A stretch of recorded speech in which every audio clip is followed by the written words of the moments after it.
Pension को बचाव को लेकर लगातार जो पेंशन है पुरानी पेंशन को लेकर लगातार संघर्ष करते रहे, क्या नया प्रोग्राम है, किस तरीके से कार्रवाई रहेगी? देखिए, अटेवा NMOPS के द्वारा 1 अक्टूबर 2023 को रामलीला मैदान दिल्ली में पेंशन शंखनाद महालहरी रखी गई है और जिसमें पूरे देश भर के शिक्षक कर्मचारी, चाहे वो सेंट्रल के हो, वो चाहे स्टेट के हों, सारे लोग उस रैली में शामिल हो रहे हैं। और हमारा सीधा एक मांग है कि हमारी पुरानी पेंशन बहाल हो और निजीकरण समाप्त हो। इसी विषय को लेकर लगातार अटेवा NMOPS संघर्ष कर रहा है। दिल्ली को लेकर क्या प्लान है? देखिए, दिल्ली हमारी क्योंकि देश की राजधानी है और 24 का लोकसभा चुनाव है, तो निश्चित रूप से जो शिक्षक कर्मचारी पेंशन से वंचित है और जो लोग पेंशन के समर्थक हैं, उन सब का मानना है इस देश में, चाहे वो सिपाही हो, चाहे वो लेखपाल हो, वो चाहे सफाई कर्मचारी हो, चाहे शिक्षक हो, या इस देश का जो अर्धसैनिक बल है, वो सब पेंशन के हकदार हैं। मैं सवाल आपके माध्यम से उठाना चाहता हूँ कि देश का माननीय एसी में बैठे हुए 4 पेंशन लेता है और देश के अर्धसैनिक बलों को एक भी पेंशन नहीं देता। ये दुर्भाग्य है इस देश का।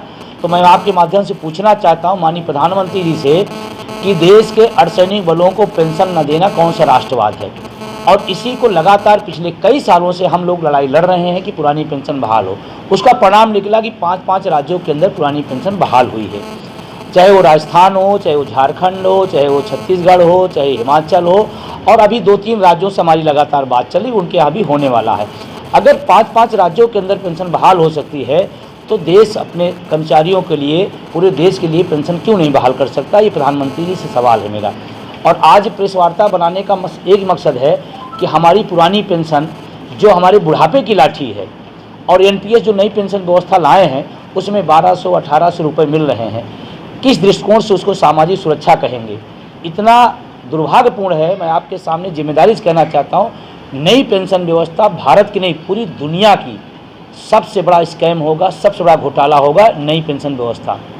और अभी जो सरकार की गति है, सारी शिक्षकों कर्मचारियों के समय जितने अधिकार उनको सीमित कर रहे हैं, निजीकरण का इतना बेतहाशा दौर चला रहे हैं जिसकी कोई इंतहा नहीं है। और मैं एक सवाल निजीकरण पर करना चाहता हूँ, आपको शिक्षक निजीकरण चाहिए, कर्मचारी निजीकरण चाहिए, तो विधायक को भी आप संविदा पर 11 महीने का रख लीजिए, अच्छा काम करे तो आगे बढ़ाइए, नहीं तो उसको भी बाहर कर दीजिए। उस पर आप निजीकरण नहीं करते हैं। प्रधानमंत्री जी, मुख्यमंत्री अपनी सुरक्षा में संविदा का सिक्योरिटी गार्ड रख लें, तब निजीकरण का समझ में आएगी भाषा।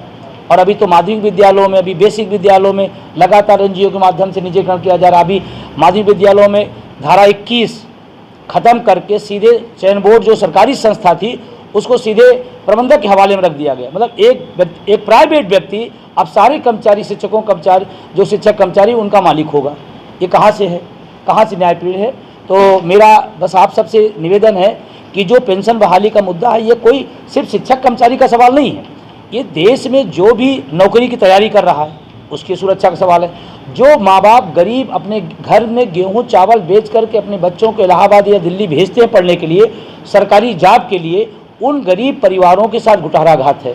सामाजिक सुरक्षा एक बड़ा विषय है, वो सिर्फ एक चंद पैसे का नहीं सवाल है कि हमें 2 रुपये मिल गया और हम खुश हो गए। हम जिंदगी भर सरकार को काम देते हैं, अपना ज्ञान देते हैं, अपना समय देते हैं, उसके बदले इनकम लेते हैं, इनकम के बदले इनकम टैक्स देते हैं, उसके बाद सामाजिक सुरक्षा की बात कर रहे हैं। और सामाजिक सुरक्षा अगर एक कर्मचारी को, एक बाबू को, एक डॉक्टर को, एक नर्स को, एक अर्धसैनिक बलों की पेंशन की ज़रूरत नहीं है, तो इस देश के माननीयों की पेंशन की क्या ज़रूरत है? मैं बड़ा सवाल उठा रहा हूँ और मुझे ये पता है इस बात का कि इस पर वह सहमत होते हैं, लेकिन ये जनता पूछ रही है। ये चलता हुआ आदमी कह रहा है कि नेता को 4 पेंशन, अर्धसैनिक बलों को एक भी पेंशन नहीं। ये सवाल आ रहा है लोगों के बीच में। इसलिए मैं आपके माध्यम से कहना चाहता हूँ, 1 अक्टूबर की हमारी जो दिल्ली की महारैली, तमाम संगठनों के, हमारे चाहे अशोक कुमार जी स्वास्थ्य चिकित्सा से, PGI से हमारे लता सचान साहब हों, डिग्री कॉलेजों के अध्यक्ष डॉक्टर मनोज पांडे साहब, वरिष्ठ कर्मचारी नेता रामदास दुबे साहब, महामंत्री नेत्री त्रिपाठी जी, PWD के बड़े नेता भरत यादव जी, और तमाम संगठनों का समर्थन भी इस 1 अक्टूबर की पेंशन महारैली में है। जो आपने 5 राज्य गिनाए हैं वो गैर शासित जो भाजपा राज्य है, जहाँ पे कांग्रेस की सरकार है या मिली जुली सरकार है, तो कैसे आप देखते हैं कि जो भाजपा शासित राज्य है उसमें कैसे आप वो करवा पाएंगे पेंशन? हाँ, बहुत अच्छा सवाल आपने पूछा। और इससे एक संदेश भी जाता है कि सब जब पार्टी समर्थन कर रही तो एक ही पार्टी को क्यों दर्द हो रहा है, एक ही पार्टी को क्यों तकलीफ हो रही है। और जो खुद पेंशन ले रहा हो, प्रधानमंत्री जी पेंशन लेते हैं, विधायक का पेंशन आज भी लेते हैं, प्रधानमंत्री का अलग लेते हैं। और रही बात यूपीए एनडीए शासित की बात करें, सिक्किम एक राज्य है जहाँ से अभी खबर आई है और वो एनडीए शासित गठबंधन है, वहाँ के मुख्यमंत्री जी ने घोषणा की है कि हम पुरानी पेंशन लागू करेंगे। तो अब ये सवाल भी एनडीए के लिए बहुत बड़ा सवाल पैदा होगा कि आपका सहयोगी भी पेंशन देने को तैयार है और भाजपा क्यों नहीं दे रही है, एक बड़ा सवाल है। जब सारे लोग तैयार हो रहे हैं, सब लोग देने को मन मना रहे हैं, सब लोग उस दिशा में बढ़ रहे हैं, तो बीजेपी ही क्यों कर्मचारी के विरोध में जा रही है, ये भी एक सवाल है और इस बात को कर्मचारियों को भी समझना पड़ेगा। क्या अर्धसैनिक बलों का भी आपको सहयोग मिल रहा है इस तरीके में? हाँ, इस आंदोलन में उनका बहुत अच्छा सहयोग रहा, लेकिन ये क्योंकि हमारी सेना का एक अपना नियम है, कानून है, कायदा है, उस कायदे कानून में रहते हुए नैतिक समर्थन उनका भरपूर आ रहा है। और मेरे पास बहुत सारे लोग का लगातार फ़ोन आता है, उनकी पीड़ा अगर मैं आपको बता दूं तो आप आश्चर्यचकित हो जाएंगे। एक अर्धसैनिक बल कहता है कि मैं एनपीएस को लेकर मैं सोच के रात में सो नहीं पा रहा हूं कि जब मैं यहां से जाऊंगा 1200 रुपये जब मुझे मिलेगा तो मैं अपने बच्चों को अच्छी शिक्षा कैसे दे पाऊंगा, मैं अपने बूढ़े माँ बाप का चश्मा खरीद कैसे दे पाऊंगा, कैसे कहूँगा मैंने देश की सेवा की और माँ बाप की और बच्चों की सेवा नहीं कर पा रहा हूँ।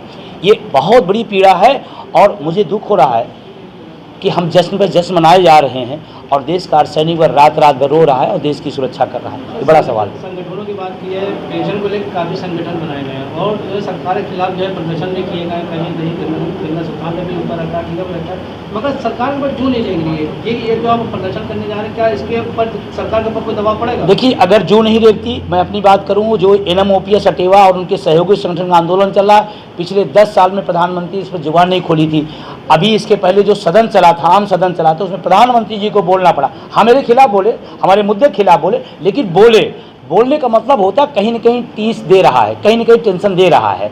और उन्होंने कहा कि इससे पूरी अर्थव्यवस्था खराब हो जाएगी, राज्य जो लागू कर रहे हैं उनका जो है सारा कुछ चरमाया जाए।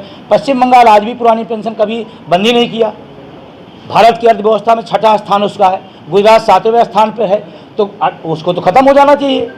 ये सवाल कैसे आएगा? सरकारी नौकरी हटाई जा रही है, संविधान लाई जा रही है, क्या लगता है कि ये पूरा मंसूबा नहीं पहले तैयार किया जा रहा है? ये बिल्कुल बहुत अच्छा सवाल आपने पूछा कि ये बहुत बड़ा जो निजीकरण का मैं सवाल कर रहा हूँ, आउटसोर्सिंग संविदा एक कोड है समाज के लिए।